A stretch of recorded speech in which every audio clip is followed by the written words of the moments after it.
mess with you though.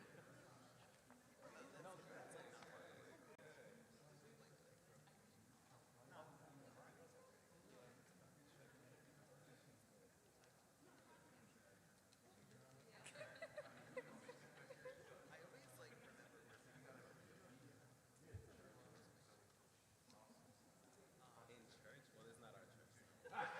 I was trying to be your friend.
thank you all for coming out today. I'll do my very best to be mindful of everybody's time. I know it's a midweek, it's a school week. I also want to thank all the people who are online and those who had sent questions and engagement ahead of time. But before we move on any further, I want to first thank the pastor of this house, this church, Bethesda Baptist Church, Pastor Michael Thompson, for opening his doors and allowing us to come and have this conversation. So, Pastor Mike, do you want to have any words?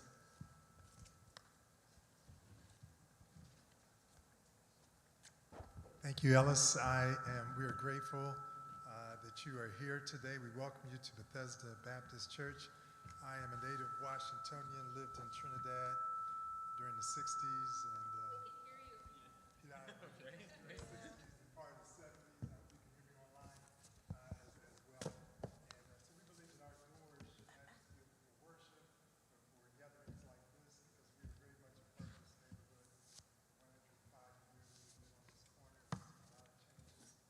And we want what you want, same neighborhoods. We want communities where they're livable, where children can go out and play. And so we welcome you.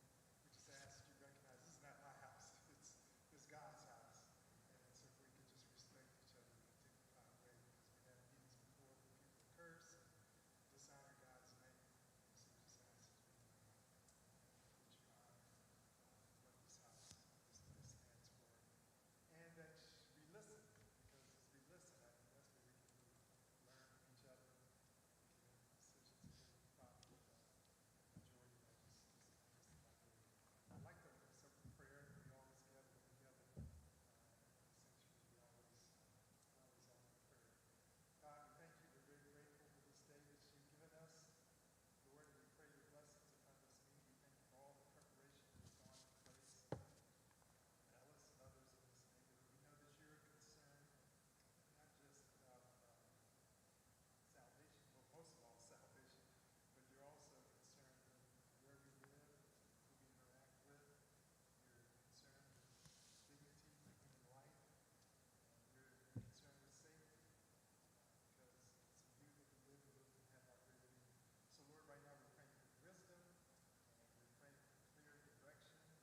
We pray for our leaders. We pray for Councilman Zachary Parker.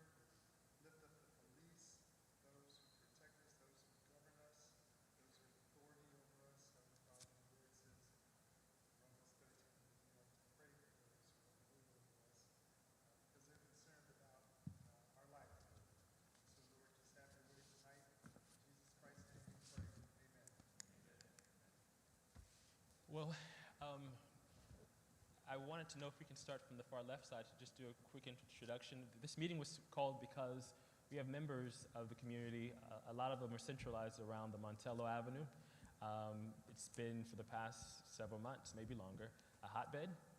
And over the past couple of weeks, we've seen just an escalation from arson to home invasion to shootings to theft, burglary.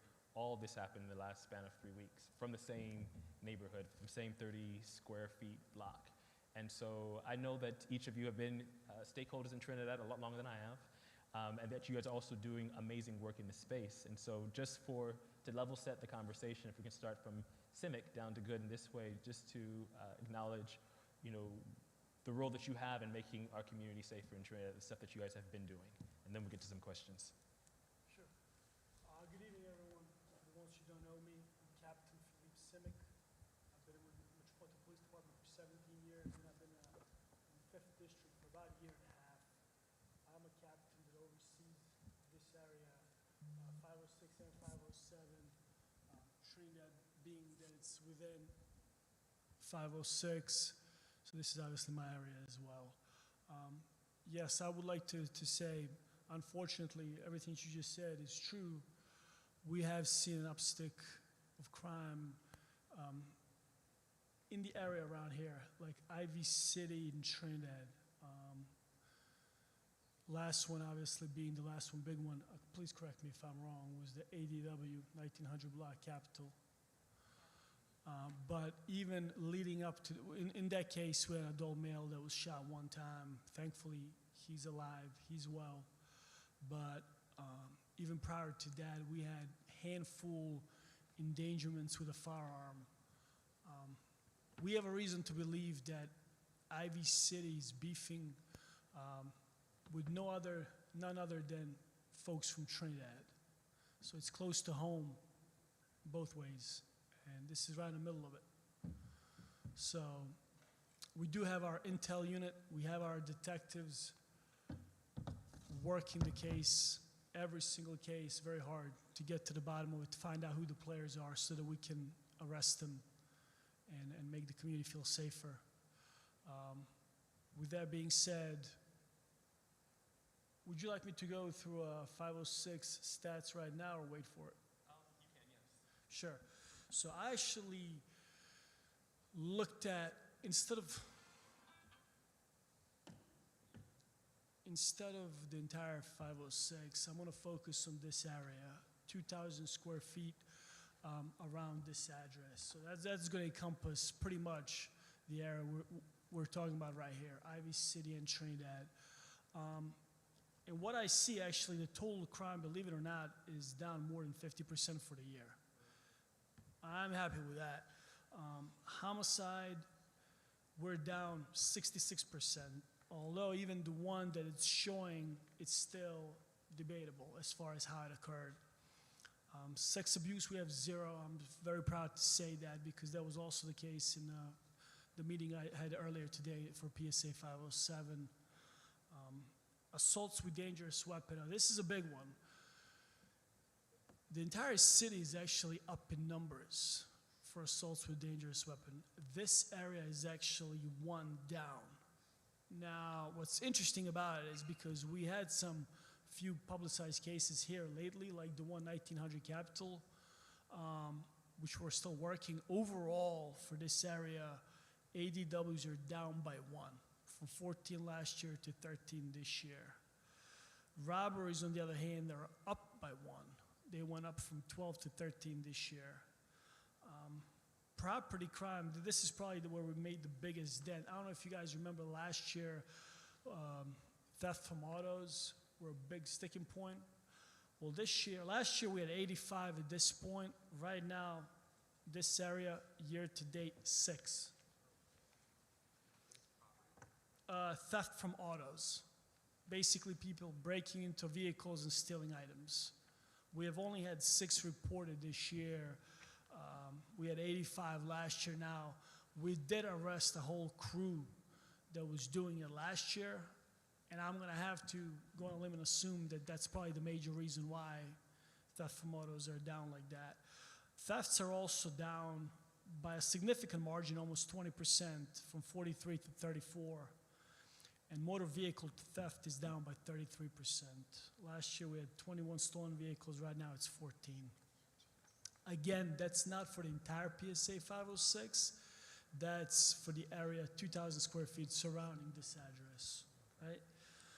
I would like to also say, as far as the arrests go, MPD has made 411 arrests in this area year to date.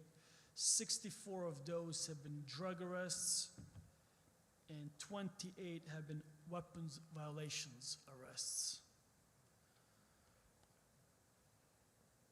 We've also made 10 robbery arrests for the year in this area, which is very important because up to date we've had 13 robberies. Now, some of these robbery arrests did not happen this year, meaning like the robberies didn't happen this year, because sometimes it takes time for detectives to find out. So some of these arrests are related to robberies that happened last year, maybe the year before, okay, right?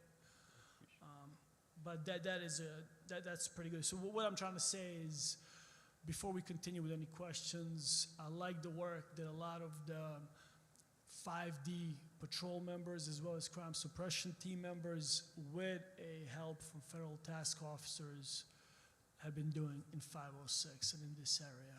A good amount of arrests, and stats overall are actually surprisingly looking very good. Like I said, our total crime is down by more than 50%, and our property crime, last year this time we had 153, this year we have 59. Thank you. I don't know how much that means to you all, but that's, for us, that's a huge, huge, huge significant number. And I just want to point one other thing out. I'm sure all of you have heard about the investigation, MPD internal investigation as far as the stats, this and the other. This year, more than any other year, everything's being classified the way it 1,000% should. So with that being said, to have numbers like this, I'm pretty happy to report. Thank you so much. Sure. Ms. Good, I know that, again, for myself and those who are newer in the neighborhood, to understand your role when it comes to public safety in Trinidad, if you can introduce yourself and what you've been doing, particularly in your role. Sure. So I speak pretty loud. I have a 1-year-old. Oh, there's people listening on YouTube. They can't hear from the computer. Oh, okay. So hi, everyone. My name is Lieutenant Chanel Good. I am assigned here to the 5th District Patrol Service Area 506. Just a quick background about myself. I am born and raised in the Trinidad neighborhood. 1252 Penn Street is where I was raised and I was born. My great-grandmother, as well as her neighbor, had very long stake in the game in the Trinidad area. I went to Webb. I've just been here in the area. My uncle, my aunt, and my cousin still live on Queen, Penn, and Rom Street. So I have a lot of stake in the game, not just professionally, but personally, right? Even before I came here as a sergeant in 2022, my brother was killed on Rom Street, and that closure still goes unclosed, right? So I have personal gain in this as well. So when I was assigned to 506, it's not just because it's just more of a job, but I do take it personally as well. With that being said, I am the lieutenant. Of course, he is the captain. However, I do have my hands a little bit more into things. So specifically, I know a lot of these crimes because most of these nights I am the watch commander. So like I was just speaking yesterday, Captain, what he left out is that in 506, out of all 7 PSAs that we have in 5D, 506 has the most arrests, has the most reduction. We are working really hard in this PSA, even though I do understand from someone who lives in the area, you might not see it that way, but MPD is working very hard, especially with the council member's office, especially with DBH, DOH, DOB. We're aware of like vacant buildings, nuisances. We did a walk over in Capitol where me, myself, and the captain were at, and we addressed the rats in that issue. We got DPW, DPR, everyone was out. So we are out working. So when we have this conversation today, I'm very straightforward, I'm very direct, and I don't just like fluff for people. Like I said, I have a 1-year-old, I'm trying to instill those things. So me being from Trinidad, like I get very direct and to the point when it comes to things. So if you all need me, I am definitely that source, but I ask you to give me grace, right? Like I do work the midnight tour. I'm here outside of my tour. I usually work from 9 p.m. to 5:30. So am I just as responsive? No, because if I respond back to you at 2 a.m., you'd probably be upset. So just give me grace and give me, time to be able to gather the information that you all need. But I am always available via email and cell phone, and I have my information to give to everybody. And I do have your questions and answers. Thank you, thank you. Thank you. I am Councilmember Zachary Parker, thrilled to be here with you. Many of you all, this is a 2-for-1, as you were at another community meeting we had earlier in Carver Langston, so it's good to see you. I know my team has been in touch with neighbors routinely about vacant properties, ongoing crime issues in the area. I'm happy to give updates about that and answer questions. I also have with me Nefertaria Brown, my legislative director, as we are entertaining legislation that we may put forward to help address certain gaps.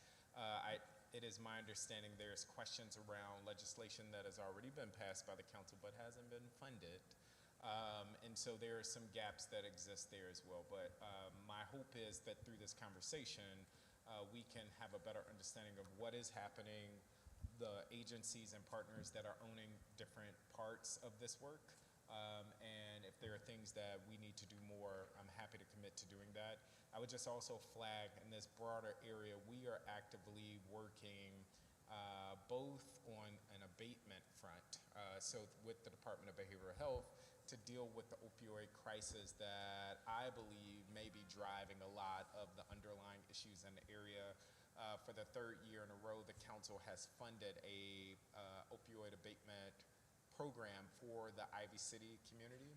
And while we say Ivy City, it does work on the northern part of Trinidad as well. We are also working and have a visit set up with the residents of the Heck apartment complex next Friday at noon, with the idea that all of these issues and these community matters are related. And so they are concerned about violence and traffic and what have you, as I'm sure many of you all are as well. So my hope is that we can update you on what is happening and hear more about what more you would like to see happen. But thank you. Okay, thank you guys. Thank you each for the greeting. So what I'm going to do is I'm going to start with some questions that were sent ahead by residents. I'm going to alternate between police questions and council members' questions for a few minutes, and then we'll take some questions from the audience. The first question is for Captain Simic and Lieutenant Good. This question is from, well, three people had a similar question, Ramo, Rosalind Brown, and Alik.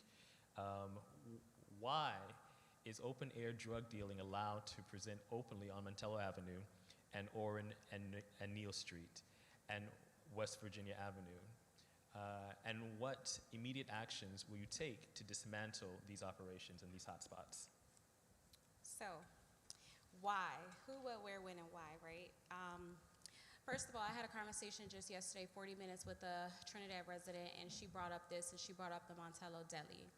I don't know if you all were around back when the 11 and 1200 block of Rom Street just constantly, it was drugs, it was guns, it was violence, and people were upset, and they thought the police department wasn't doing anything. But as of now, that block has been cleared, and those people are in jail currently, and they are going through with trial. With that being said, that didn't happen in a week. It didn't happen in a month. It actually took almost 9 months to happen. And again, a lot of people were roped up into that.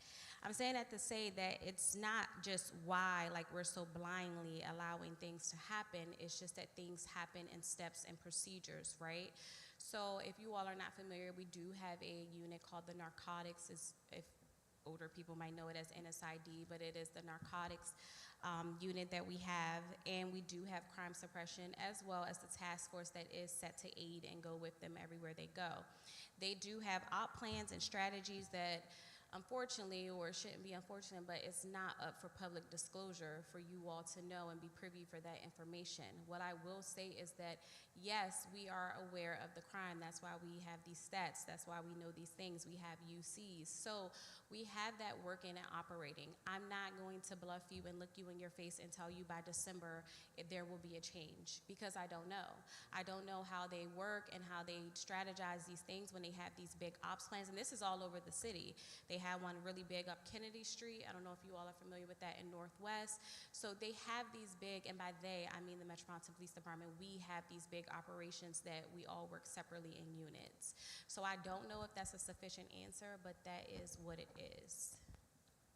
If I could just jump in, and I'm going to throw it back to you all. It is my understanding that you all also have to witness some of the drug action as it's happening. And so part of the frustration I've heard over the years is neighbors are calling in saying, hey, I'm seeing drug dealing happening, the police pull up. Can you just speak about the barriers? What can you do? What are the requirements? Because it was my impression that one opportunity is to stake out in neighbors' home. Obviously that is secret and private, but it's an attempt to see in real time the drug dealing happening, because you need to have evidence to support any type of prosecution. So it's a case law. Yeah. So what happens is a lot of people will call 911, as you should and have the right to do, but some people would like to remain anonymous for the safety of themselves and their neighborhood. So when those calls come into the zone and we have anonymous people, or we just don't have enough, whereas you just saw someone pass a gun to someone, right? Like, you can call and say, I saw someone pass a gun to the man in the red shirt. But the man in the red shirt is just now outside, and the police get on scene, and there's no callback. There's no person who we can really talk to, get some more sufficient evidence to try to at least work on enough to even be able to effect a stop, right? But we observe him, we look at his body language, we try to do everything but violate his Fourth Amendment rights. do everything but try to violate his Fourth Amendment rights. MPD has been hit with a lot of Fourth Amendment class suits acts that have occurred. One officer just got suspended from something that happened 4 years ago that someone brought up. So I'm saying that to say that it's not just MPD, it is the law and limited scopes of certain things. Now we do have the crime suppression team that CAP can tell you just about every night with their monthly stats that they send to the managers. They are recovering firearms. They are making PUID, which is the possession with the intent to distribute arrests.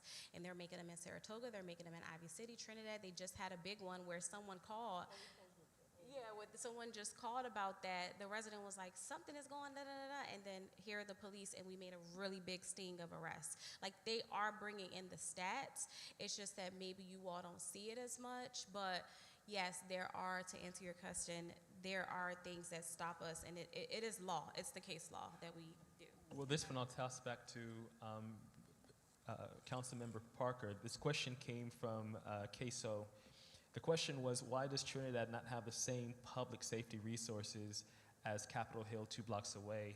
And second to that was, what legislative options exist for stiffer penalties around trespassing, loitering, public drug use, and public safety? So I will try to answer both of them, and then I do want to let our MPD partners jump back in. I think it's a fair question to ask. I've always talked about building healthy communities and making sure neighbors have a shared quality of life, whether you live in Trinidad or Capitol Hill, as you suggested, or Brookland, or what have you. And we know in reality, it just doesn't exist. There are certain amenities that exist a few blocks away that don't exist here, and that is the work. That is the work. It doesn't happen overnight, and I wish I would have a better answer, but I would say part of what we are fighting to do every day is to deliver for Trinidad. I know it may not feel like it. I heard somebody say, spend more time in Trinidad, or talk about Trinidad a little bit more in your newsletter. I would venture to argue, and I don't want a violent reaction, Commissioner, I would say I think we are devoting as much time in Trinidad as we're trying to devote in some other areas, and that is because we recognize there are real disparities that exist in Trinidad and Ivy City. So to answer the question, why is public safety different? I do think it's different resources. I do think there are questions around deployment, and that's not a criticism about MPD, but I would venture to guess some neighborhoods receive more resources, and some of it is about the advocacy. And so the reasons why these meetings are so important, the reason why it's so important you continue to call and make data reports to MPD is that they are operating off of that data. And so when they look and have their conversations, how many calls have we received from this community? All of that matters. On the second point, legislation. It is not illegal to loiter in DC. No, you can stand outside, and that's part of your constitutional right. And yet there are some boundaries. The council took legislative action now a couple of years ago with the Secure DC law. I did vote for it. I was highly criticized for doing so. But as I see it, that legislation sought to better balance our criminal justice system. There was the sense that people were getting away with just about anything. You can commit any crime, you weren't going to be prosecuted. If you were prosecuted and went to jail, you were going to be outside within a short period of time, especially if you were a juvenile. And so I'm happy to talk more about that legislation. The last thing I would say is MPD is just one of many players in this space. And I think it's important to remember there's a prosecution team led by the U.S. Attorney that is dealing with adult crimes. The Attorney General is dealing with juvenile crimes.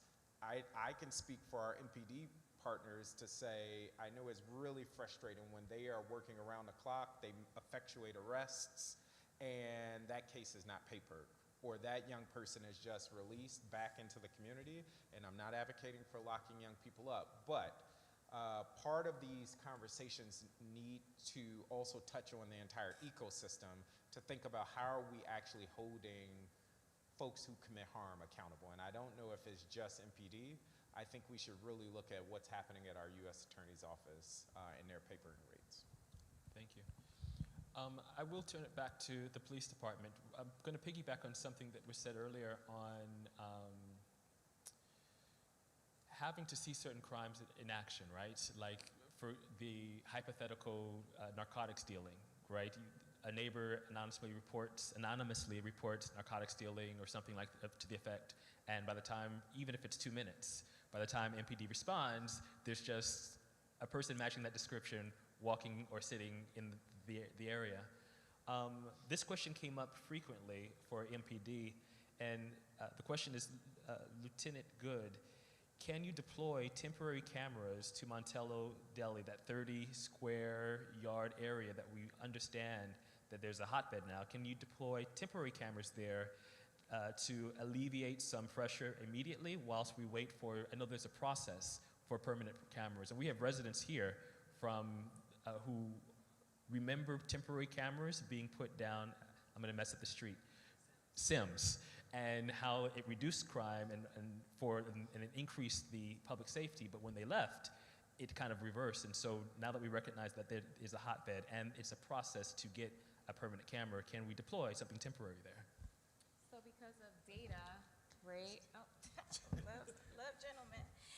Because of data, right, why those cameras were there. So we do have our CIC shot spotter cameras that we utilize that based off the data, and we have something referred to as RTCC, the Real Time Center, and those cameras are strategically, oh Jesus, placed in neighborhoods within the District of Columbia based off crime data and stats. So again, everything that we go off is from stats. I'm here to tell you, based off this paper in 506, it's telling me within the last 60 days that some crime hasn't even occurred, but crime has been very significant aside from motor vehicle thefts. Like that's pretty high on here.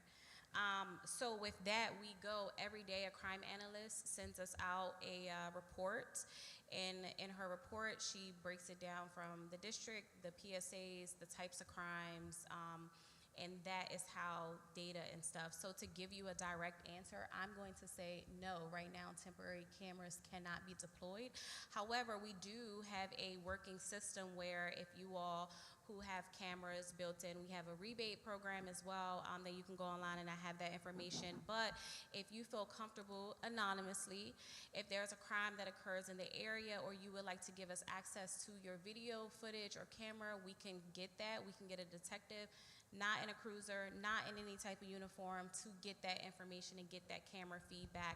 Or with crime suppression, I just know we had a really bad package thief up in the upper area by Edgewood and Edgewood up there, and the residents, they allowed us to use their porches. So we had air tags and the other Android little system tag, and we were able to use that, and we caught a lot of the porch pirates, as people refer to them as, and then that problem just ceased and went away.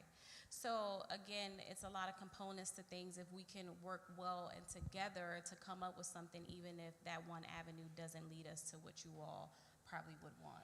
I appreciate early in the conversation you said that I can't cuss, you shoot straight. So, Yeah, but I appreciate you speaking straightly. I have one more question for But if I could jump in, for context, respectfully, those cameras didn't just happen. At that time, similarly, Commander Altieri was saying, well, the data doesn't really support it. The community rallied and we pressed, and then ultimately they moved things around. And so we're gonna push on that if that is something that the community is requesting or demanding. I know MPD has their job in systems, but then I have my job in systems. We, to my knowledge, invested in more cameras as a city. I'm not sure where those cameras went or if they're even online yet, but where neighbors advocating for the cameras to go? Montello and Sims. Hold on a second.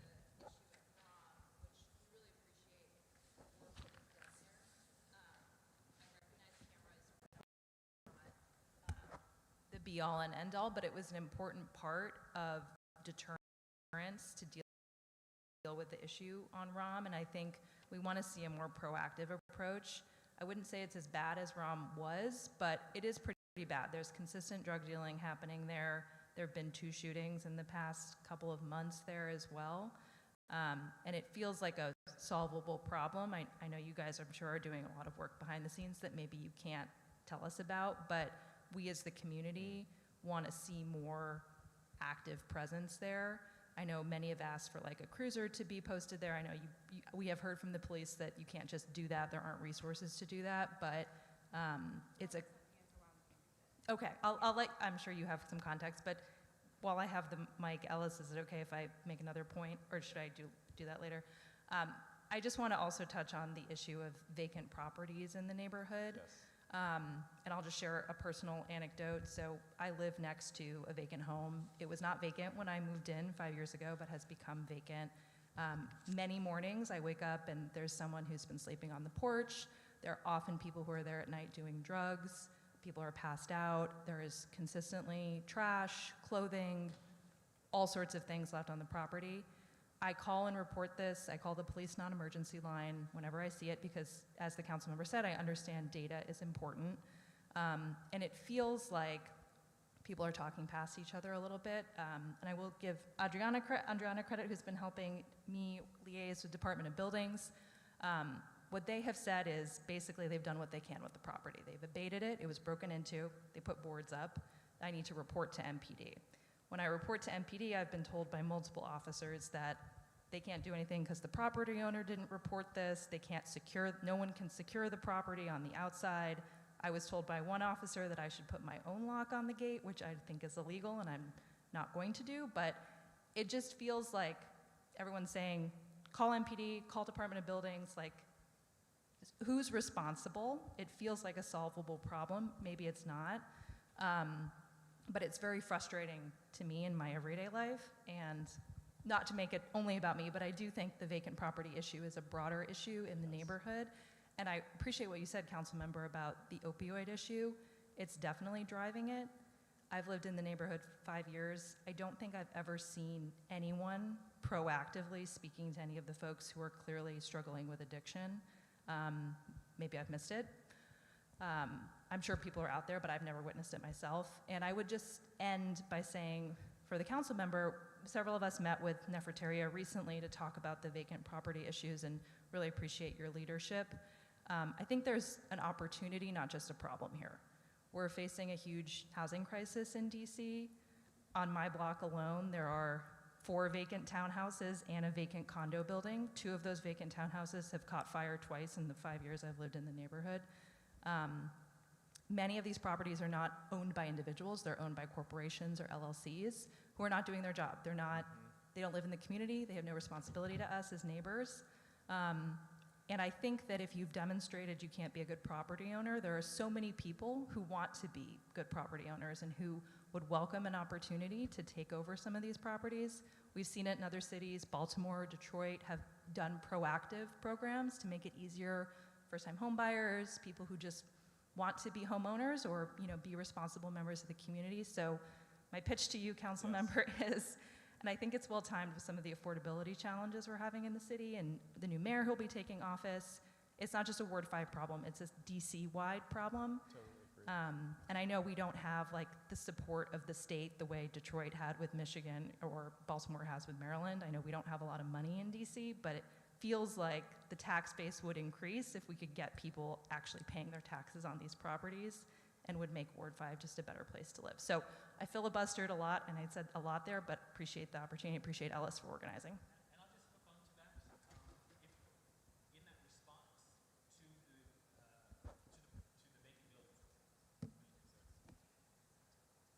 If in that response to the vacant buildings, if in the response to the vacant buildings, which are owned by LLCs, if we can penalize those beneficial owners, because, for example, those same homes that she's talking about, the 2 that burned on fire, filled with rats, it's a hotbed for prostitution, all these other crimes, right? But that fire touched my building, right? That smoke came into my house. And just days ago before this meeting, over the 4th of July, I get a call, I'm overseas, I get a call that there's a neighbor who's frantic. She comes out of her house because she's finding her her window in her penthouse, kicked through, and there's muddy boot prints on her daughter's bed. Somebody used those vacant buildings to access the penthouses right next door and hit all 4 penthouses.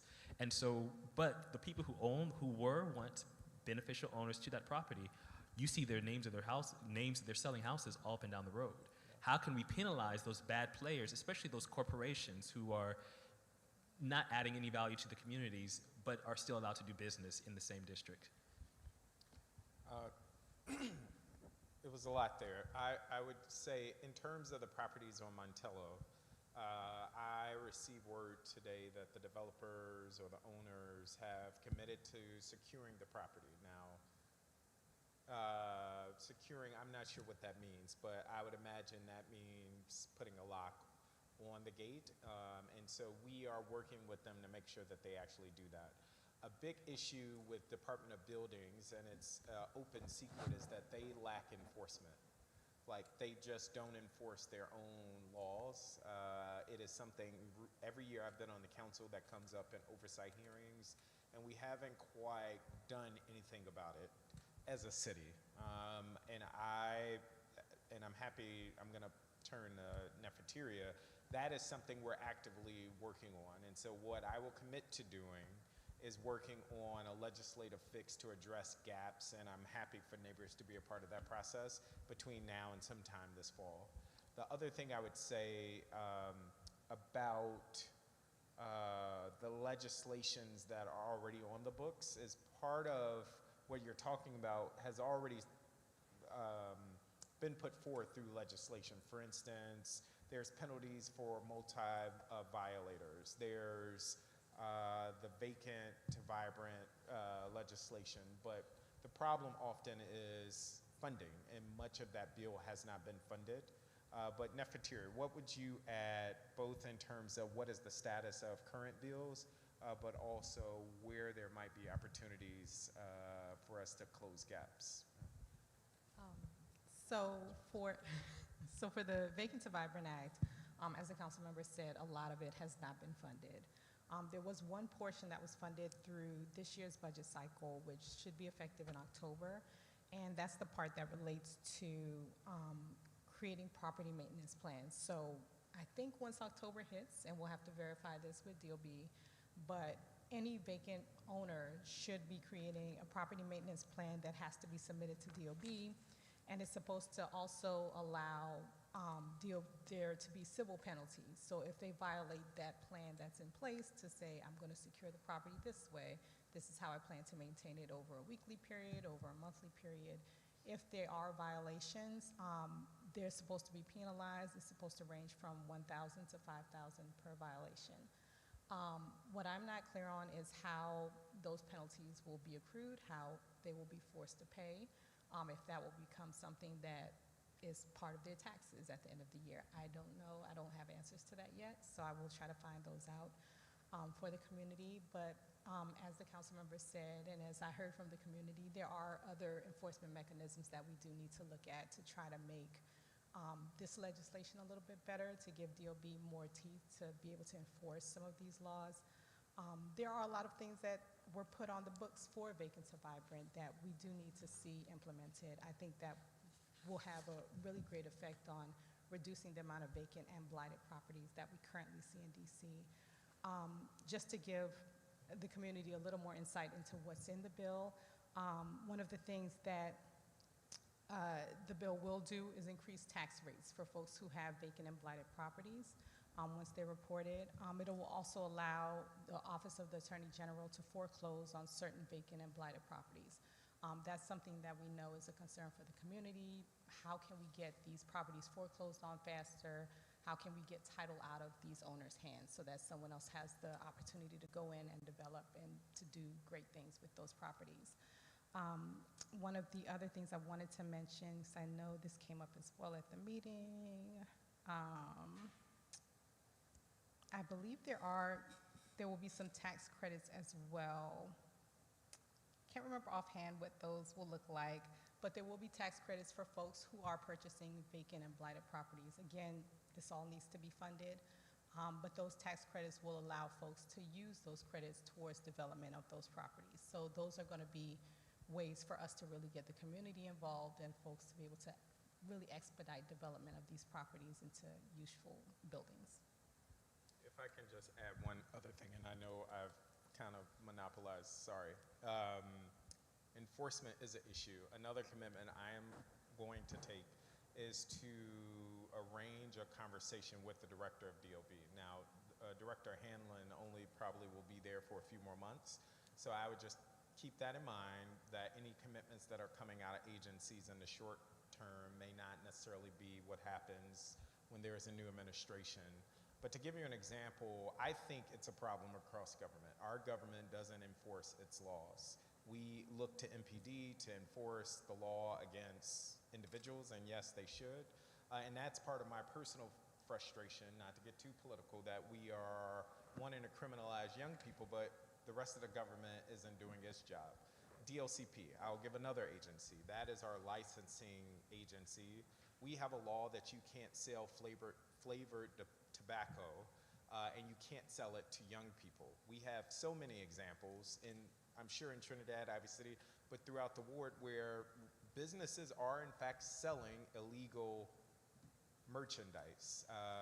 There was an example of neighbors in North Michigan Park that were saying, hey, this business is selling illegal merchandise. It was a fight, but we ultimately did get DLCP to do a pop-up visit, and my push to them is, how are we going to enforce against this business that's clearly breaking the law? Now, I'm glad DLCP did something which amounted to them taking the illegal paraphernalia and dumping it, which was great, but even then, that didn't feel sufficient enough if you know you have a bad actor.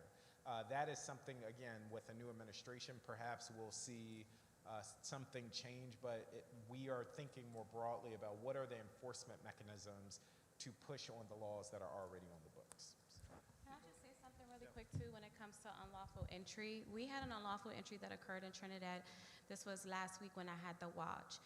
Unlawful entry is one of our probable cause misdemeanors. If you are not familiar with a probable cause misdemeanor, in this situation, there was a man who went onto someone's property, I'm not gonna reveal their house address, and MPD came and they caught the person who went onto her back property, okay?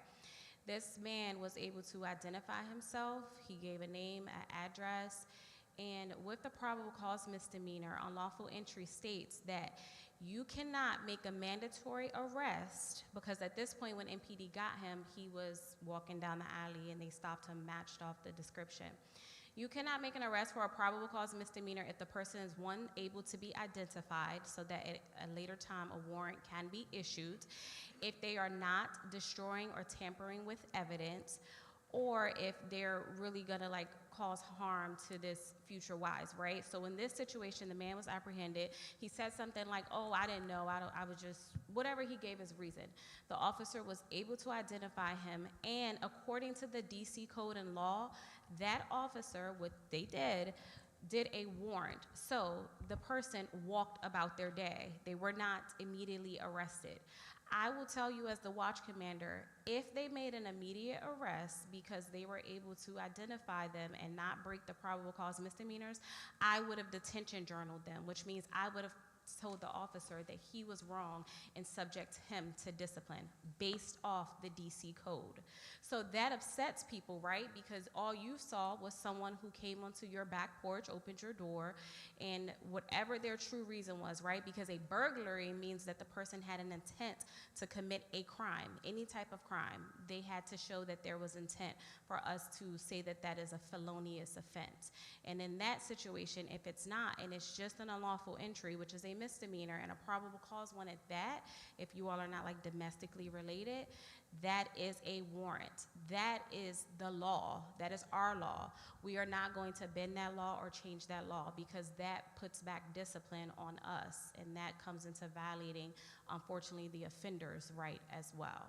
So just want to make that clear. I, Just to respond to that, Councilmember, and then pull back, I will just say, as a neighbor, someone sleeping, oh, I'm sorry, thank you.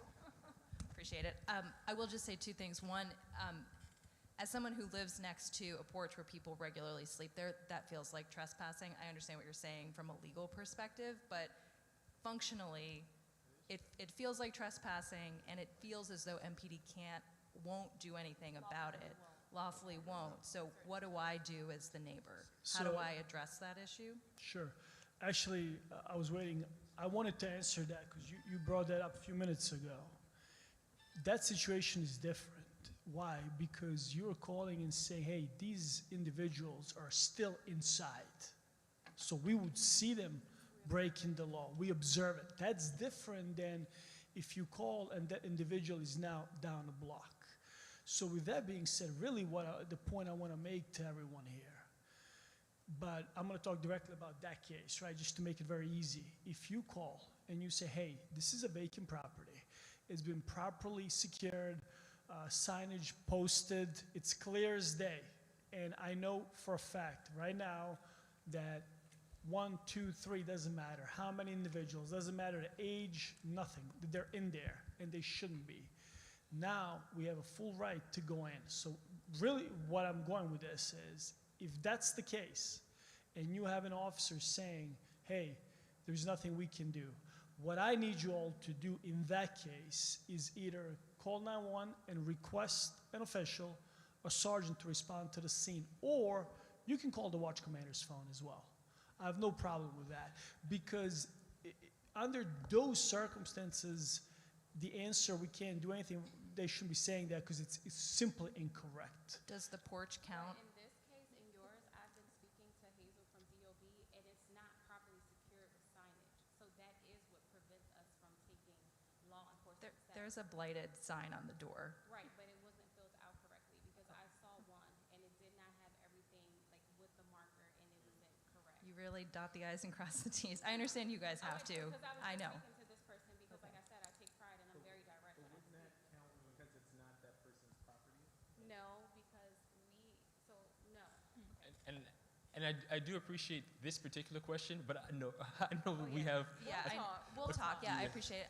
The other thing last thing I would say is just, I think that increasing the tax rate can be a real burden on both the homeowner and future people who are buying it, because it means they have even more money to pay off before purchasing it. So I just put that out there as something to consider. And thank you, No, Alice. that is good. We have a question in the audience. I don't know if I have a question, comments. Thank you all for being here today.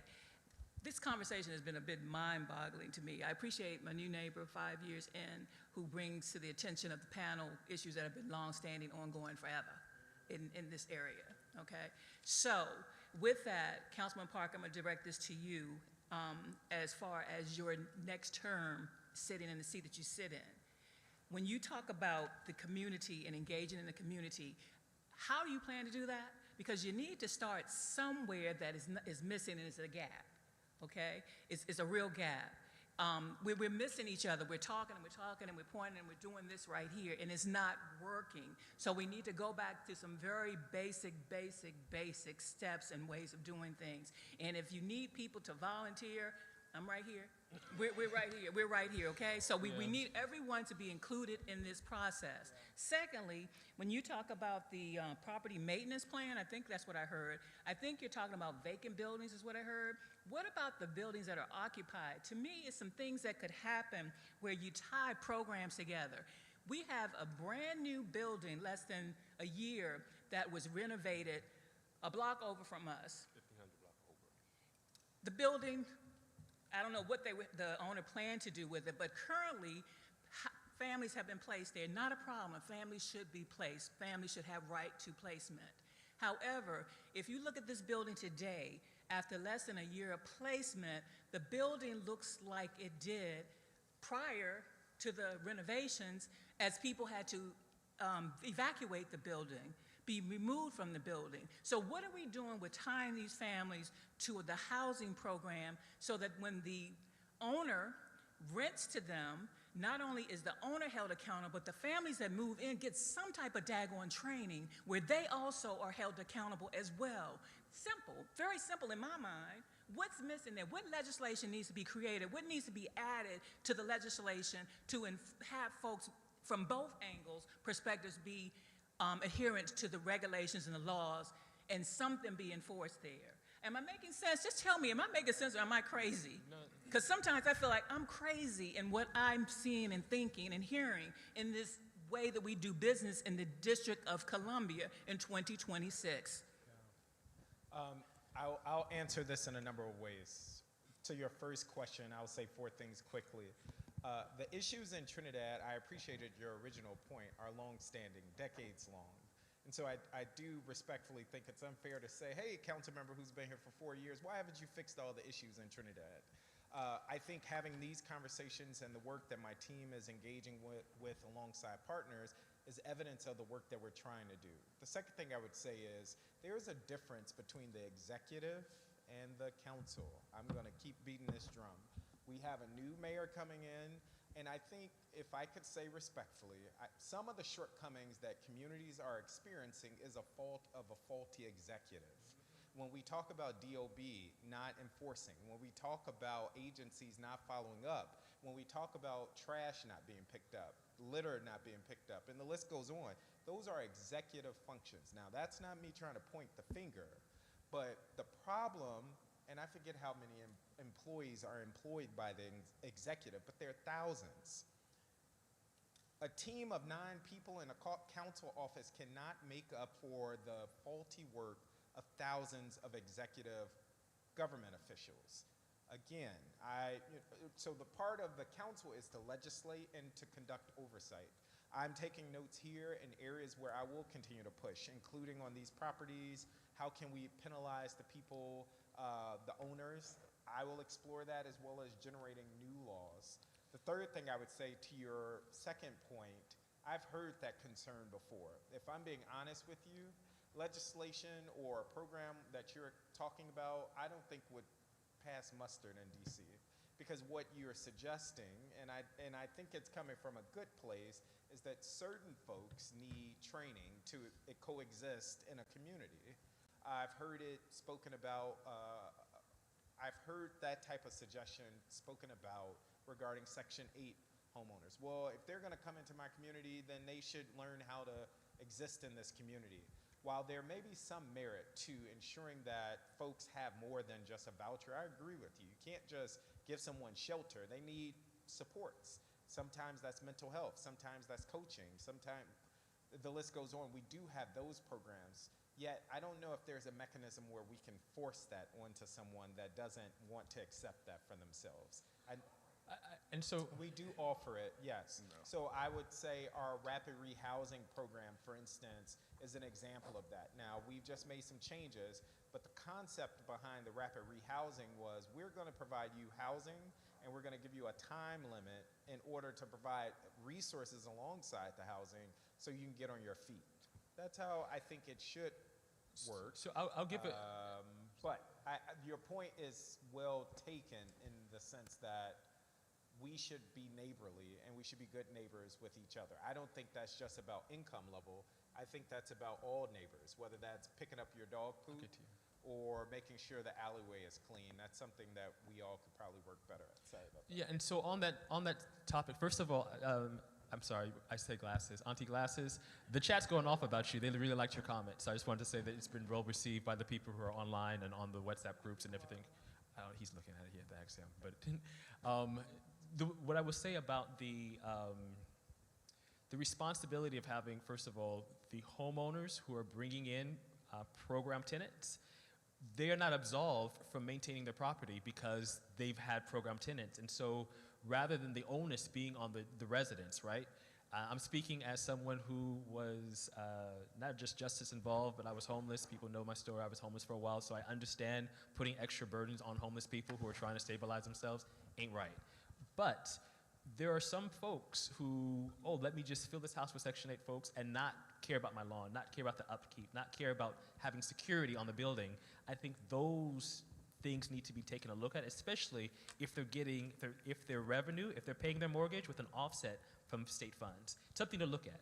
How can you make sure that they are responsible for the places that they're erecting so they just don't erect it, contract it out, and step away from the property? Just something to look at. I do want to get to, there's some people here in the room that have questions. We have some online, and I'm going to start with the red shirt. We're going to go online. We're going to go to the blue shirt online. We're going to go to Justin online, and then we're going to go to our ANC, and then we'll do some closing. So hopefully if you can keep your questions brief and succinct so that our panel can get to it and we can get home before dinner. So we'll start with Red Shirt. Can you please ask your question? Okay, I'm not a resident in this part of D.C., but I am a resident of D.C. I'm also a contractor. You know what I'm saying? I'm terrified to ever work in Ivy City after what I experienced working in Ivy City. I was jumped out. We can't hear you.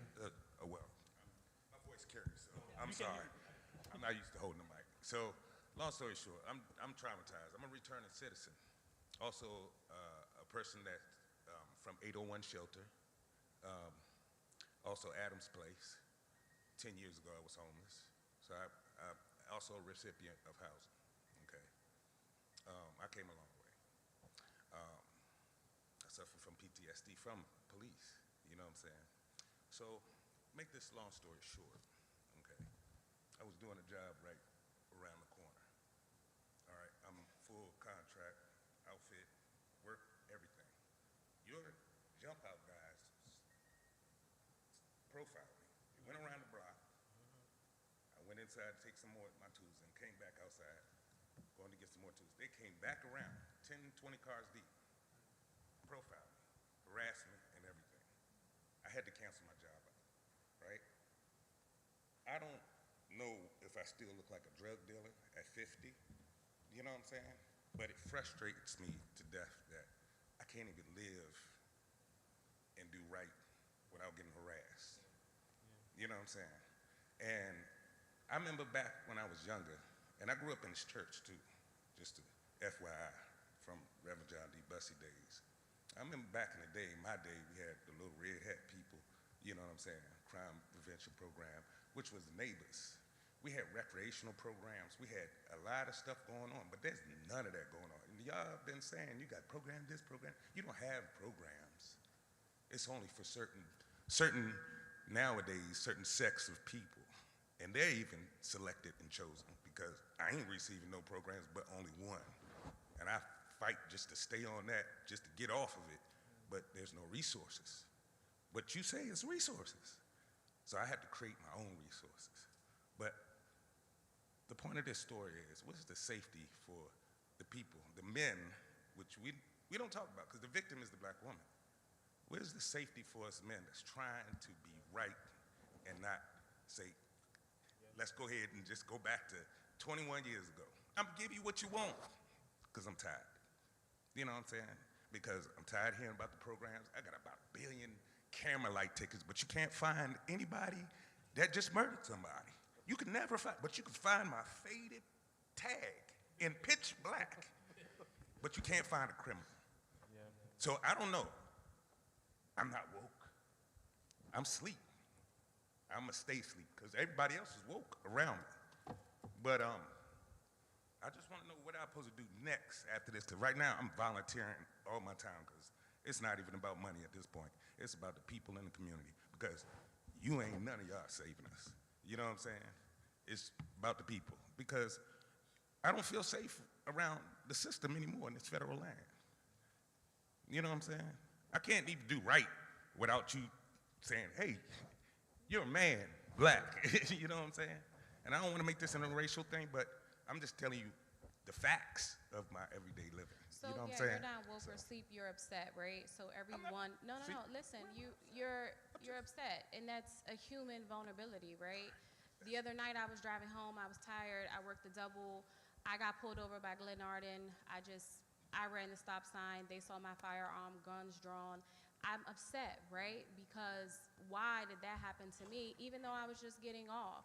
So when you say you're a jump out, one, we don't refer to them that way, but everything has checks and balances. In no world or no reality can you ask, who are you? What's your name? What's your badge number?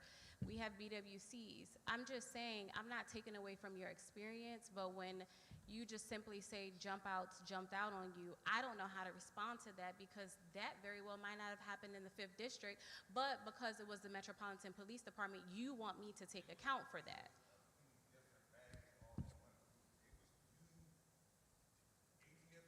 Right, so in a climate, Sir, I never said you were angry. I just said that you have some emotion behind it, and the emotion I described was upset. Because even in my interaction that I had, I was upset. So that's all I'm saying. I'm not trying to make you feel no type of way. I'm not trying to take from your experience. All that I'm saying now in this regime under our president, we will have federal task force agents out here. We will have the National Guard. I will tell you, I don't know how long they are staying, but they will be here. I want to make that clear. However, when it comes to the Metropolitan Police Department and our standard, we all have to take accountability. I don't know who you dealt with, but I have to take accountability because you directed it this way, or else you would not have brought it up. So get a badge number. One badge number at least. We do investigations. Myself and the captain, our duty outside of the community is doing investigations. That's how we come up with knowing if people were violated in their rights, Fourth Amendment violations and everything like that. I'm just saying, sir, I'm just trying to address it without trying to take away or, okay, so then I guess I can't address you, so I'm gonna move on and not have an answer. I'll just say, I didn't catch your name. What's your name, if you don't mind sharing? Wesley? If you're open to it, Andriana here is on my team. If you give us your contact information, we'll follow up with you. There are a number of programs.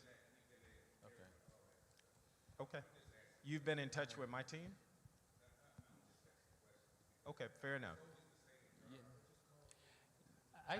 And to brother's point, I'm going to take a couple of other questions, but to his point, you know, it's real.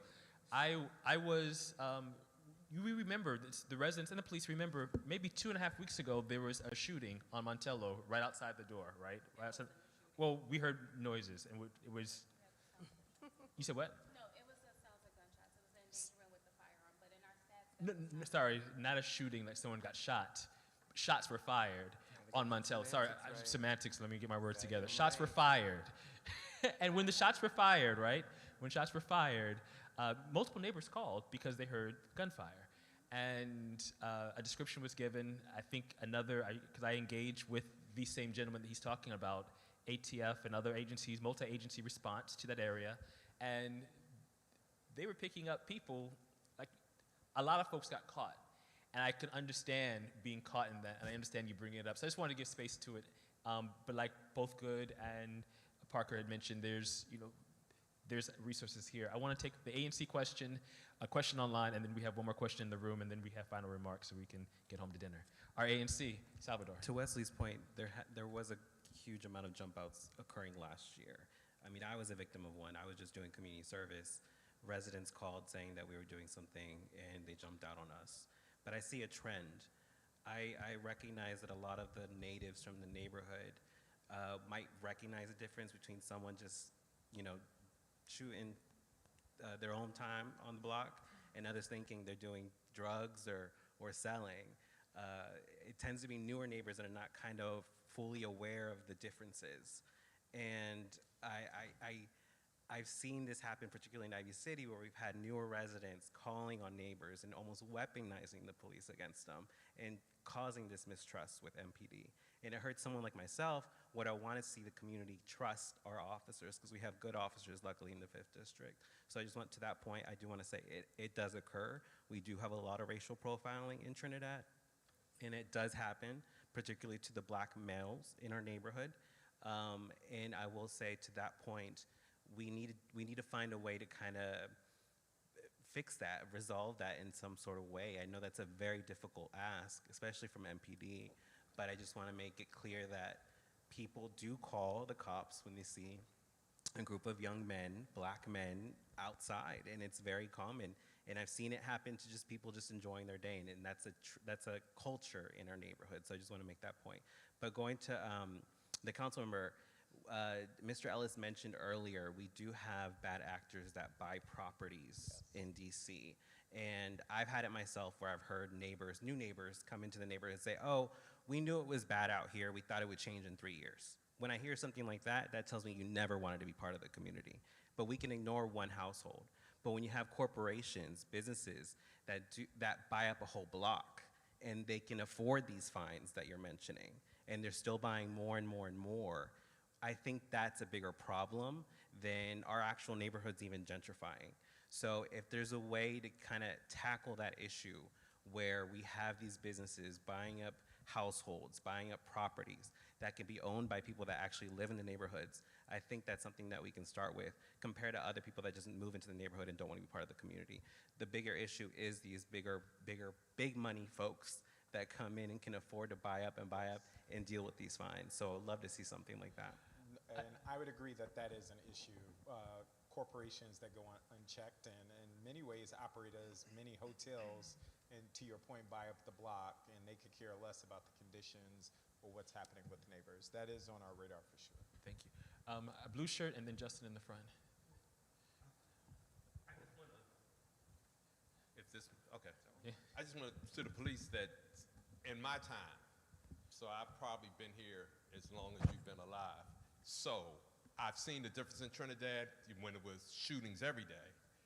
Every corner had a memorial on it. So I do see the change. I mean, it's changed greatly.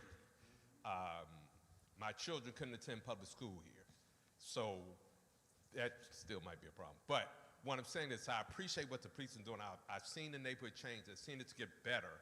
And so I don't want to downplay what my new neighbors say, but it is better than what it has been. It has been worse. There was a murder 5 doors from my house some 30 years ago. So I do know what happened in Trinidad. But then secondly, I just want to, one of the things, I'm also a former revenue officer and tax collector for the district. We need to do more taxing. And we used to seize properties. When you didn't pay your sales tax, your real estate tax, we would go out and seize your property. And we did that with no police enforcement. Sometimes we'd have police go up.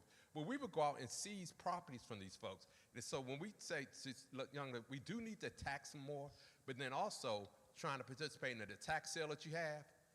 You can't bid on a property because, right, there's corporations there that are allowed to bid on properties. Even residents should be allowed to bid on DC properties first. Some kind of change in that law to say that when a tax sale comes up, let the residents have the opportunity to buy the properties first and vet them. Because homeowners, my own son can't buy back. He would like to live in Trinidad. He's buying in Maryland. When he's moving back to the city now, he can't come back to the city. So if you don't do things that let this generational thing, positive generations go on, and then when my wife is trying to talk about the Section 8 housing, I know families that are 3 generations of Section 8. So it felt, if you can't, my mother grew up in Berry Farms, but we don't live in Berry Farms. But I know people in Trinidad that are 3 generations, there's 3 generations of the family, Section 8, Section 8, Section 8. So they grow up thinking this is what they're supposed to have. They're not thinking they're supposed to own. So we have to change the mindset of people in the community. And part of it is using the schools. Using the schools. We got to do better with the school system so we can teach our parents while we're teaching the children, because they're not working. I'm just going to sorry and call it. They're out there, the kids are running up and down the street, the parents aren't working. They need to be in school with the kids. So we need to train. So we do need, you said we can't force them, but if it's my tax dollars paying for where you live, then I don't have to pay for where you live. That's where my father, when I wasn't acting right, I had to live in the basement. So we just have rules for people. That's what some of the things we have to do. It's just common sense, and people want that. We look at these little children, just like the building she's talking about, $1,500 block of Holbrook Street, that's just a year in renovation. We saw 5-year-olds, 6 little kids, running through the street. Can't see them. Nobody's watching them. Now, only because we drive to our neighborhood like common sense, that they weren't hit. But so we do need to do something on a personal, and I want to be about solutions. I know I talk to you all the time, but I'm about solutions. If we could talk, just do things to make things work. And then if they fail, if we try something, if you don't get it passed through the council, I'll be at the press conference with you and say, hey, my councilman did this, and y'all didn't vote for it. And that's some of the things we have to do. You have to get louder. When you're trying to do some things, hold a press conference, say, this is what I'm trying to do, this is what I think would work, this is what the residents came to me to say, this is what we need to do. And then if they don't agree with you, let's get loud with them. Let's also, so people to work with you. Because we want to work with you. I want this thing to be better. I'm tired of seeing children dying. And 13-year-olds are killing 13-year-olds. So we do have a problem. We are failing. First, we got to admit that we're failing.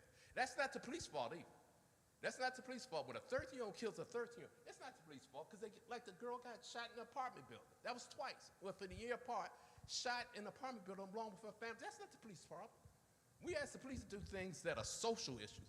They're not socials. They're there to protect us when somebody is robbing us. That's what they're supposed to do. But we have social issues, and we won't deal in the city because we keep forcing the middle class out. Washington's going to be rich and poor, and the poor people, rich people are making money off of poor people through Section 8.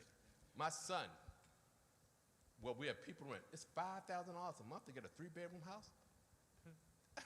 That'll pay my mortgage 5 times. Right. So that's what I mean. So if somebody's getting paid $5,000 of my tax dollars, Right. and my real estate tax goes up every year, and the same house I've been in 30 years goes up every year, and I pay $60,000. I'm paying real estate tax on the $800,000 house that I paid $65,000 for. Come on. Yeah. How can somebody young come to buy a house and you raise the real estate tax? Your mortgage goes up every time your real estate tax goes up. So how can somebody budget on a 30-year mortgage when you're going to raise the tax every year? Every year the tax goes up. So just think about middle-class people. You support the middle class, then you could do something about this crime. But we just rich and poor. You got your apartment there. You got Carbon Lakes within a mile. You got rich folks, and you got poor folks within a mile. So, that's wrong. Used to be when we wanted to step up in the city, we had to go west to the park. Now you just go on Trinidad Avenue, across the street, $1 million house for me. Yeah, I don't have to, and I don't feel, it's not $1 million neighborhood. I don't mean no harm. I live in it. But $1 million and 2 houses across the street from me on Trinidad, $1 million. Yeah. So how can a middle class, how can a college graduate, two earners, making 6 figures, can't buy a house in the district? That's all I want to say. Thank you. We have 2 more, and then we're going to go. Thank you so much, Rashima, Justin. Yeah. Hello, everyone. So maybe I missed the answer to this question, but I live across from Montello Deli. I've been there now for a year this month, and a month after I moved in, there was a shooting at the deli, and a couple of weeks ago, there was a shooting at the deli. And my main concern is I can look outside of my window. There were kids. It was broad daylight. There were children. There were older people. There was a bus going down the street. So my question is, what can we do as residents to get, I heard you mention patrol car, that can't happen because of maybe stats. What can we do as residents? Because what I would hate to see, because it's gonna happen again, it's happened twice. What can we do as residents to prevent the shooting from happening and somebody really getting hurt this time, especially younger people? And that's my question one. I know we're trying to wrap up. And my second question is, some of the homeowners, I actually was able to get in touch with one who lives in a vacant property, and she actually did, in writing, give me permission. I simply asked, can I put up a no trespassing sign? Maybe that will prevent people from coming in. And she did give me permission to do that. So I guess this is a more specific question, and I can reach out for more information, but I just wanted to know the legalities of that, because while she did give me permission, I don't, cognitively, she appears to be like an older lady, so I'm not even sure if she has the right to give me permission, but I would like to follow up with that question. I'll talk to you about that after. Okay. Thank you. And that's pretty much it. Thank you. I would just like to answer the first part of the question. Yes. So, yes, last summer, 2025, earlier in the summer, we had that shooting right in front of the deli. One thing we did immediately after that is we actually, on every shift, 24/7, we assigned, 99% of the times you get 2 officers. Every now and again, if we're super, super duper short, you'll get 1 that's assigned strictly for Trinidad. They're not going anywhere else, they're in Trinidad. That, I think, has helped us tremendously. I think some of these stats, when I went through them earlier, I think we can honestly thank us having units, a lot of times, multiple units. We have them in North Trinidad, South Trinidad, both ends. I think that has helped. Now, what I will say to you, in my time with the police department, not just in 506, 5D, but really citywide, how long does it take to shoot somebody? It takes a second. My point being is this: we can give you, and we do give you resources. We give you multiple cars a lot of times to go through Trinidad. And guess what? The bad guy will wait for us to go 2 blocks down. He'll shoot up the block and he will run. I mean, a lot of people, and I'm sure you probably know that. Now, nothing I'm telling you is like rocket science, but unfortunately, we live at a time, and I really mean this, unfortunately, tragically, We live in a town where they will see a police car, and instead of being worried, they're just waiting for us to drive away. And we tell our officers we don't want them sitting in the same spot for hours, just like that was an issue a few months ago, right? You remember that? We tell them we need you to be mobile. Go drive around up and down Trinidad, hit the alleys, hit the streets. So the guys, unfortunately, some of them, they actually, before they shoot somebody, they'll wait for us. Okay, he's here right now. I'll wait for him to leave in 2 minutes, and then I'll shoot up the block. Unfortunately, it happens. What can we do about it? In cases like that, all we can do is take all the evidence and start investigating, and we do. Somebody brought up Rom Street earlier tonight, right? I remember the amount of complaints that we were getting on Rom Street. And what I used to tell you is like, hey, listen, some investigations take a long time, but eventually it will come together. That was the case in Rom, right? But shootings are a little bit different because they happen a lot of times spur of the moment, when we're not around. And then we kind of have to start from the scratch. But what I will say to you is the fact that you have had one last summer, and then we started assigning units over there, and then it took a year before you just had that one few weeks ago, honestly, for me, is a step in the right direction. Hopefully next time we have a meeting, a year or two from now, you'll say we had none. That's the goal, right? We want to have zero. And I think we're making really good strides. However, I will say, I think our units and deployment resources are there, but sometimes, it's still going to happen. I can't promise you that it's not, right? But the work is definitely being done at the front end and the back end once they happen. Yeah, our last homicide was 3 years ago, but unfortunately the guy succumbed to his injury this year, so that's why that stat says one homicide this year. And I feel sad. Yeah, so that was 1200 block Queen Street in 2023 is our last homicide victim who unfortunately just passed in February of this year. But other than that, this year we had 0 homicides. I think that's also a good, I appreciate that. for 506. We have one more question, and then as you guys, I know that you guys have had a time to look at some of the questions, some of the responses earlier. When we do the send-off, if you can just round this with the commitments that you can make from this conversation. I know I heard commitments come from you, but just so that people know what they can expect, if you all can think about the commitments you'll make. And we'll ask our last question. I want to say thank you to the Bethesda Baptist Church for hosting this. I want to thank Ellis for organizing it. I want to thank Councilmember Parker for coming on a hot day in a suit. It means a lot to have you here in Trinidad. And my question is actually for the MPD. Thank you for being here. We're always happy to see you. I feel like every time we've tried to meet with you, you've been happy to do so. You respond to our emails. You call us back after we've called 911. And I understand that there are things that I think most people understand there are things you can't tell us because they're under investigation or, we fully get that. What I think we would like as a community is more communication with you. I feel like Lieutenant Good, when I hear from you, I learn something every time. I feel better after hearing from you. I think more people would feel better after hearing from the MPD. And I do think there was a meeting we had last year where we actually had an outcome and we started getting emails. I believe it was Xavier Leak was sending them. And I found them really informative. And then in January was the last one I got. I went and checked in my inbox. We'd love to get them again. You're sitting next to a council member who has an extremely amazing, informative newsletter. I think he has a very polished one. I don't even need it to be quite as good. I think that we just need more information from you. We're talking about the gunshots we heard. We hear about them when we talk about them, but it would be nice to just hear from the police what exactly happened, what was the outcome.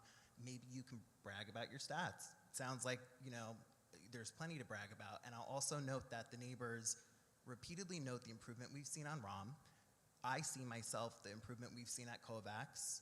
I have some, feedback that maybe you'll take later on, but we do see the good things, but we'd like to hear from you more. And the final thing I just want to say is this. When I talk to the residents in the neighborhood, whether they've been here 3 times as long as I have, 4 times as long as I have, 5 times as longer, we're all concerned about the same things. Trash, blighted homes, safety. and we're all going to work together to make it better, regardless of how long we've been here. I know that you guys are going to close out, but just on that comment about the messages from Leek, unfortunately, Leek wasn't able to come here. He had a conflict, but he told me about that. There was a system, you guys know more about this, but there's a system that the MPD was using to get those across. They've changed that system, and there's some technical glitches, but Leek told me that he's aware of it, and they are responding to that. And so you can expect to see that coming very soon. There's a new system change. And feel free to tell us more if you have it. We're always happy to hear from you, really. So, Councilmember Parker, if you can just round out some of the commitments you can make based on this conversation. I know you expressed interest in looking at a couple of things, and I know the neighbors are curious to leave with that understanding of. Yeah, no, thank you. I too want to thank Bethesda Baptist for hosting us. I very much feel as though this is a community institution and the doors are always open. That doesn't go unnoticed. I also want to thank MPD, and I'm not just saying this. I think MPD gets a bad rap a lot of times, understandably so. And there are some real challenges like the ones Wesley brought up. And while there's work to do, I think the progress we've made on ramen and other areas in this community is a testament of what happens when the community is working alongside MPD and our other partners. I just want to remind neighbors that what happened on ramen and other areas in Trinidad within the last 2 years didn't just happen overnight. It was the same frustration. It was the same painstaking back and forth. And so I just would ask that neighbors be a little patient. And I know that feels uneasy for us to say because some of these things are nuisances, some are life in danger or in threat. I can attest that the commander, when I talk to him, he's very much aware of the challenges in Trinidad and Ivy City. We talked at length about the shooting on Capitol Street and just the work that the commander is doing and the entire MPD team. So I'll get off my soapbox there, but I just want to publicly thank them for their partnership. And there is nothing that I've asked of MPD that they haven't ultimately done. Now the camera, I am going to ask about the camera to see if we can make that happen. And I believe that Commander Rooney and the team, if they can make it happen, they will make it happen. I just will remind you that last camera, it was a temporary stay because Commander Altieri at the time said, I can't move it, but we could probably loan it to you for a couple of months and then we have to take it. And that's ultimately what happened. In terms of commitments, I would just say the camera is one thing. I will follow up just to see where we are with citywide cameras. I would just also keep in mind that it's not just Ward 5. Those cameras are being shopped around, as I understand it, across the entire city. And MPD is using data, but we will advocate and see what we can do at the intersection of Montello and Sims. I got proactive engagement at 1736 and 1738 Montello. And I know there's a lot, but something I wrote down here is more proactive work with DBH. It sounds like there's some behavioral issues and behavioral health issues that perhaps they as an agency can shine a light on. They have a mobile vehicle that they can come out and park in the community. The challenge is people have to want that care and that help. They can't force people, but maybe if people see them, they're more apt and willing to do that. I already talked about the legislation. If you all give us until September, we are on recess now. We cannot legally introduce any legislation, but we are taking notes. We are exploring where are the gaps in the system. I even took down the note about DC residents being able to buy or having first right of refusal on a tax sale. I think that's a brilliant idea.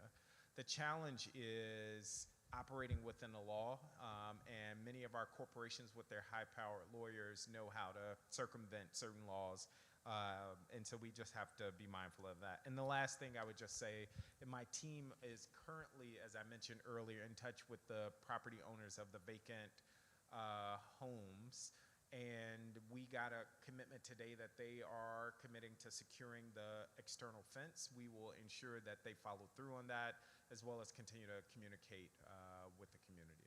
So, thank you. My turn? Okay. Yeah, so I was reading that, and So this is just me being so honest and transparent. A lot of emails. So I work midnights, right? So while I'm sleeping, while you all are up, I do receive a lot of emails and different email threads and chains, and I'm always constantly trying to go through them and not spread myself thin. One thing I will say, the system that we do have in place are our commissioners, right? They are supposed to advocate for you all, get things to us. And what I'm saying is, I try my best not to ignore an email, but I want to be very transparent as I'm sweating here now because of hormones and just having a baby and trying to fight through postpartum and not spread myself thin and show up for you all. It's sometimes never enough, right? But I have to hold myself accountable as well. So yesterday I was in the ANC commissioner, the ANC meeting, and I'm not sure if some of you all were there, but even when this meeting was held today, I said, well, you know what? I'm going to do it as a courtesy and I'm going to show up for people. But I would enjoy, too, that if there is some communication, a lot of you all, I have my cards, it has my cell phone number as my text, just please give me grace. I had a conversation with someone yesterday, and we spoke for 40 minutes, and she was just so upset about a lot. And I had to tell her, ma'am, the block you live in, my brother was killed 2 months before I started this job in the 5th District. And I fight through that every day as I show up as the PSA 506 lieutenant. That's realness. My grandmother lived at 1252 Penn Street when that house was sold because of her dementia, $1 million. I couldn't afford it. I don't know how y'all afford DC, but here nor there. So I just ask for grace. So my commitment is that I constantly, if he reaches out, if Commissioner Rhodes reaches out, all the time Zachary Parker reaches out, is Oliver Stout? That's my guy. We communicate a lot, and I truly do try. So I'm not going to sell you something fake or fictitious, but hopefully with the ANCs, more people participate in these ANC meetings that are held. We're doing what, every Tuesday? Because sometimes, yeah, so the 5D CAC and the ANC, and then we have PSA meetings that the department tells me I'm obligated to do one PSA meeting monthly. Now imagine if I'm just that lieutenant that's like, Cap, I come in on midnights. I'm not coming in here because I got to worry about who's going to watch my daughter. The department only says I'm obligated to one meeting. But when he responded, when you reached out, Xavier Leak told me about it, which is our community outreach sergeant, which thankfully he fills the gap for me a lot when I'm not really able to check my emails during the day or the evening. So that's why I know one of your questions said, who is your point of contact? Sometimes the point of contact is all of us. It's me. Sometimes it's Captain Simic because he's the PSA sector, or he's not here and it's me, or it's Xavier Leak. Or maybe one time I'm going to tell my sergeant, go out there and do it. So you will get different people, even though we do try to stay consistent. I ask for grace. The next meeting is when for the, okay. Okay, so September is when it resumes. However, I know for you all, that's a long time away, just not to hear from us. So again, if you reach out to me during an email, please talk with each other, because sometimes you all reach out about the same things, and now I'm confused on who I just talked to through the email, but it's the same issue. So I try to sort my emails too to understand it, but I know about the vacant properties. I know about the sounds of gunshots that come out. I know about the theft from autos where people, someone in your neighborhood told me, you all just decide now you want to keep your door unlocked. If that's something that you all want to do, and not you all, but you see how we group MPD, I'm grouping y'all, but if people want to decide to leave their doors unlocked in lieu of their window getting smashed, I don't know. I can't tell you what to do. But these are things that people do bring up to me, and I'm just trying my best to be responsive back. So all I ask for is grace, but I do have my contact information, and I will give it to everyone in this room. I have no issue with that. The next PSA meeting will be, we rope it together with your Tuesdays. So I'll make sure that I get that information and that Sergeant Lee puts that out so that I can get you all's contact so you all can be a part of it if that works. All right. Can I say 2 more things real quick? All right, so first of all, I would like to say to what Lieutenant Good just said, I hope all of you 506 folks, Trinidad and Ivy City and all of 506 realize how lucky you are to have Lieutenant Good. This is a rarity to have a manager who was born and raised in the part really in DC to begin with, because there are a lot of managers, to include myself, I'm not even from the United States, much less DC or Trinidad. What I realized when I came over to 5D is that there was, at meetings like this, there were a lot of people like yourself, sir, who have lived here for 50 years.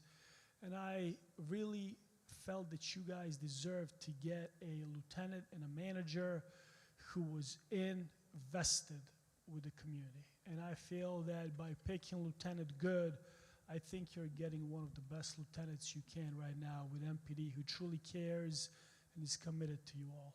All right?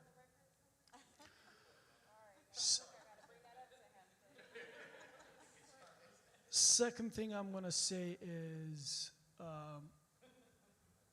in reference to crime, I know that a lot of folks here have seen we have federal task members, and like Lieutenant Good said, they're going to stay with us for the next few years. I'm sorry for anybody who does have a bad experience, such as Mr. Wesley and others alike. I want you to know that, and I'm not just talking about his case right now, but for everyone, I want to make this very clear. If you have a bad interaction with a law enforcement officer, please, I beg you to report it. You can do it online in the privacy of your own home. You can call and have an official come to you, or you can go to a police station. But every citizen complaint is thoroughly investigated. Some of them by me, some of them by Lieutenant. I'm talking about Trinidad, Ivy City 506. All right? That's because we will not stand for any wrongdoing by our members to the members of the community. All right? And the last thing I would like to say is I've committed a lot of resources, Lieutenant Good and Commander Rooney, obviously, more than anybody, to 506 in Trinidad. Just this morning, because I know one of the first questions here was like, what are we doing about, or one of the questions here was drug investigations, low level, mid level, what are we doing about that? Just this morning, and I'm not going to get into a whole lot because this is still an ongoing investigation, it's fairly fresh in Trinidad. We had a humongous seizure of narcotics. It was well over 100 pounds, probably over 200 pounds. The people in Trinidad, you probably will not know about it. You may find out, I'm not sure. But we'll see what happens with those individuals once they get down to the judge tomorrow. Are they going to be held? Are they not? Are they going to get bond? Are they going to go to jail? Or are they not? Because I can tell you one thing. If they're out and about, they'll probably go back to doing what they were just doing. It took us some time to get to them, but we find them, right? But so what I'm trying to tell you is, like, just stay with us. Some things can be fixed right now, like if you have folks, breaking into properties. But some investigations, especially with drugs, especially those involving Fourth Amendment rights, they can sometimes take a little bit of time. Eventually, we get to them. And this morning, we had a good one. Once that investigation is closed, I'll be able to share details with you, but right now, it's still kind of ongoing. That's all I got. Well, thank you so much. Once again, I wanted to say thank you to Pastor Mike Thompson. Thank you to, we have sound people upstairs. I want to also thank our ANC who came here, Councilman Parker, and all the neighbors who joined online and in person. I really appreciate you guys being a part of this conversation and look forward to continuing the dialogue the second Tuesday in September. All right, thank you. Have a good evening. Thank you, Ellis.